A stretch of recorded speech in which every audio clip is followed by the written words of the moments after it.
Já prepara o Neymar aqui pra mim, que eu quero comentar do Neymar, porque, senhoras e senhores, Neymar está com uma lesão gravíssima. E, senhoras e senhores, Caio Nogueira pode chegar no palco do Balan Geral, senhoras e senhores. Eu avisei. Estão gorando o menino Ney, hein? Não acho que é gorando, não. Não.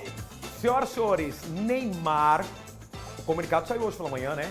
Pela manhã, o médico da seleção brasileira, Rodrigo Lasmar, falou, né, sobre essa lesão do Neymar, né? Ele que já tinha dado uma entrevista anteriormente, Rodrigo, que a panturrilha dele estava inteira, estava 100%, tá aí ele na imagem, então tá sofrendo para fazer esse equipamento aí, hein?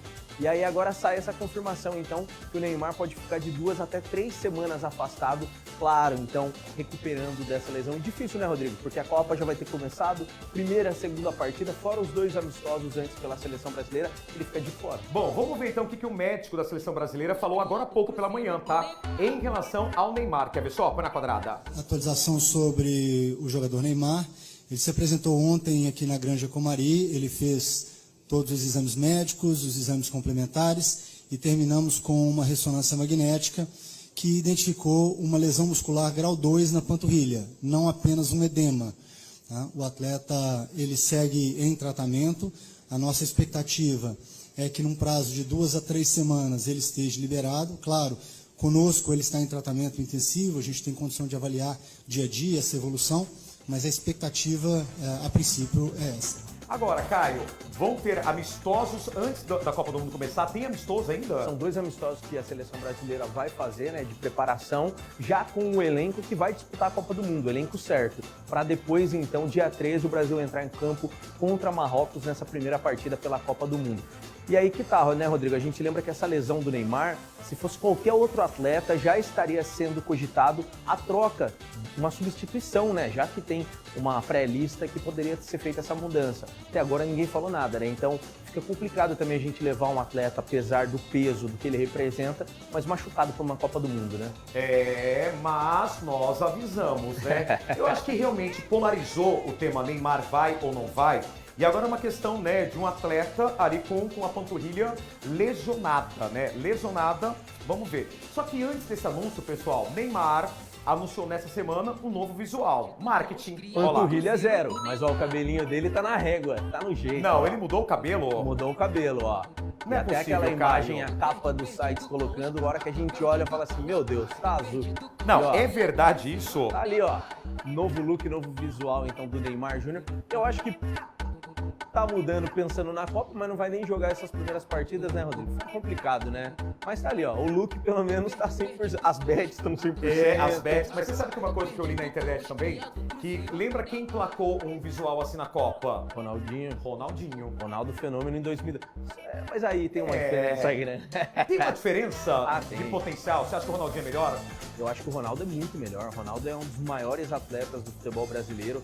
Ele já veio de um campeonato que ele ganha em 94 com a seleção brasileira, mesmo que não era o protagonista, tinha Romário e Bebeto, mas ele é campeão. Chega numa final de Copa do Mundo em 98, perde em 2002, é protagonista, marcando os 2 gols na final. Já por um bom tempo ficou como o maior artilheiro da história das Copas. 2014 deixou de ser, mas é um nome totalmente diferente. O Ronaldo Fenômeno tá em outro patamar. A performance do Fenômeno é maior. Maior, eu acho que, minha opinião também, como torcedor, como amante de futebol, acho que mesmo se o Neymar ganhar uma Copa do Mundo, ele não chega no que o Ronaldo Fenômeno representa. Hoje você pega, eu acompanho muito futebol, você pega qualquer atleta que é atacante fora do Brasil, com 20 anos, 30, 40 anos, eles falam, referência para eles no ataque é Ronaldo Fenômeno. Ele é diferenciado. Bom, vamos agora falar sobre a seleção, gente. Os jogadores, né, tiveram que ali se recrutar desde ontem lá no Rio de Janeiro. É isso mesmo, na Granja Comari, né, eles fazem toda essa preparação, né, tá ali a chegada deles, alguns chegando de helicóptero, bem demais. E aí já estão apresentados à seleção brasileira, iniciam os treinamentos agora, né?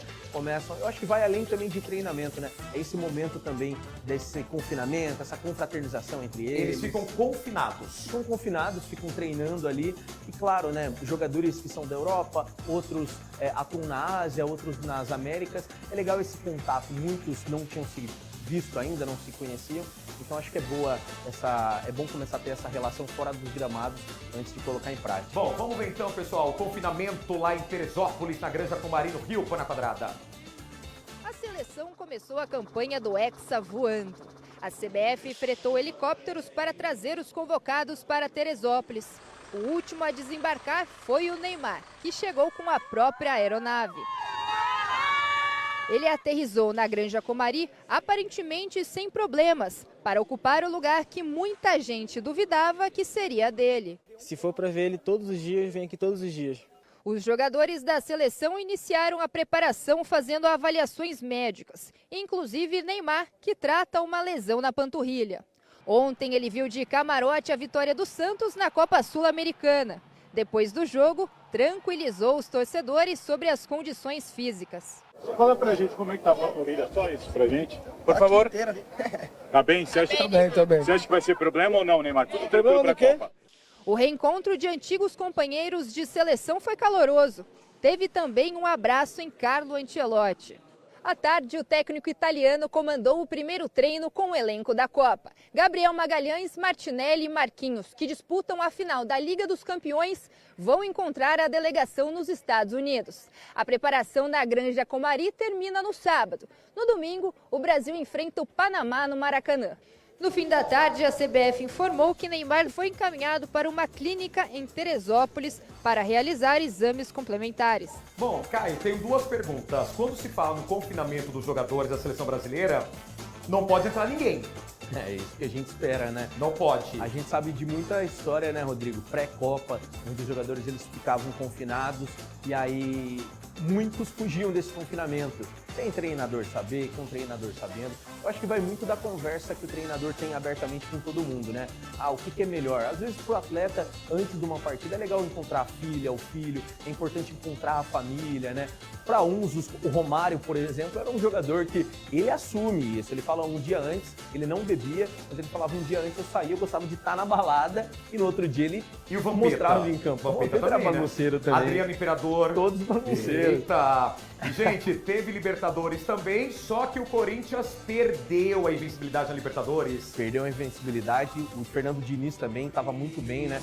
De outras Libertadores, 2-0 em casa. Ele perdeu por 2-0. 2-0 pro Platense, o Corinthians já estava classificado e na primeira posição do grupo. Bom, o pessoal gosta, né? Quando o Corinthians perde. É o Ronald, né? Fazendo graça.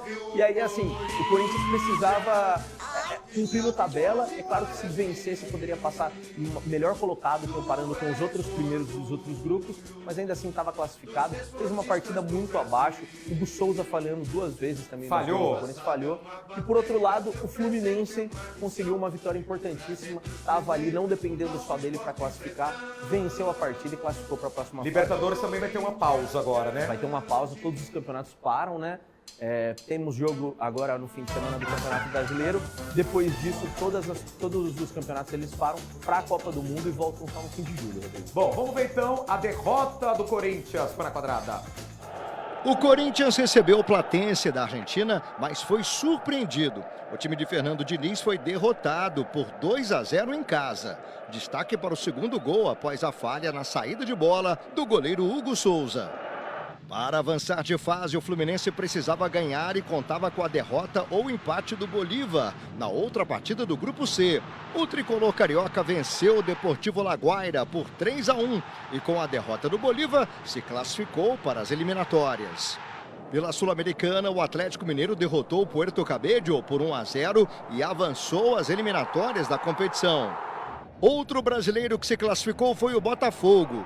O alvinegro venceu de virada o Caracas e foi o primeiro do Grupo E.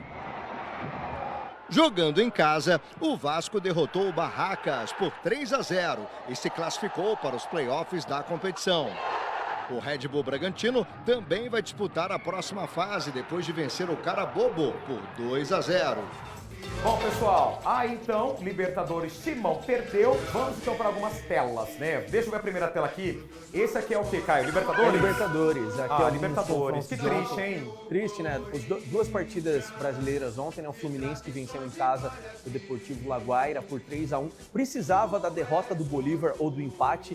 Teve nessa combinação de resultados, conseguiu classificar para a próxima fase.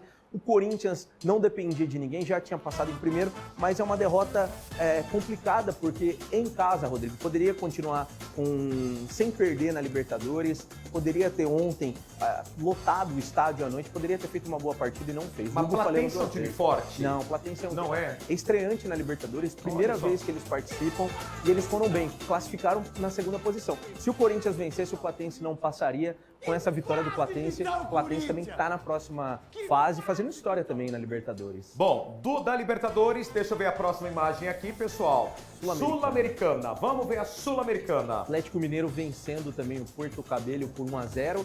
Partida brasileira. Botafogo que virou o Caracas também fora de casa por 3-1. Vasco 3-0 contra o Barraca Central. E o Red Bull Bragantino 2-0 contra o Carabobo. Os times brasileiros vindo bem nas duas competições, Rodrigo. Tanto na Libertadores quanto na Sul-Americana, que são hoje os campeonatos mais complicados aqui do nosso continente. Bom, próxima tela, Sul-Americana. Agora, oitavas de final.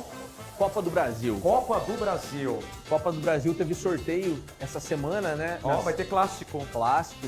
Fluminense e Vasco que se enfrentaram ano passado na Copa do Brasil na semifinal. Corinthians e Internacional, que também, pro Corinthians e pro Internacional, é um dos maiores clássicos pela rivalidade que se cria desde 2005, por conta de finais, polêmicas.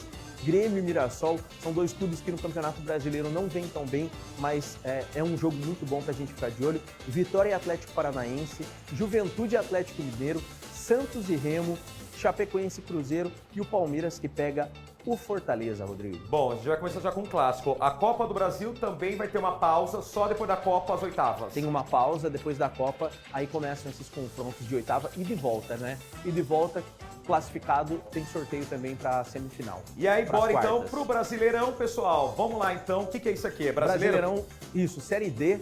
Série D. Isso, Campeonato Brasileiro da Série D. Esse é o grupo A12, né? O Operário está no grupo A11 do Campeonato Brasileiro da Série D. O Operário e o Ivinhema tem mais duas partidas pela frente e eles estão dependendo, então, de vitórias para essa classificação.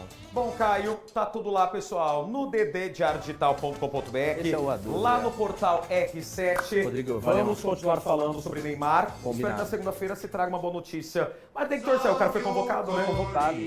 Eu acredito que se fosse qualquer outro jogador, eles cortariam e chamariam outra pessoa. Como é o Neymar, eles vão esperar a recuperação. Mas a CBF também é um time, né? Com certeza. A CBF também é um time, A né? gente entende. Tá bom, obrigado, viu, Valeu, Caio? Rodrigo. Pessoal, na segunda-feira tem mais Balanço em Campo, a gente vai na quadrada.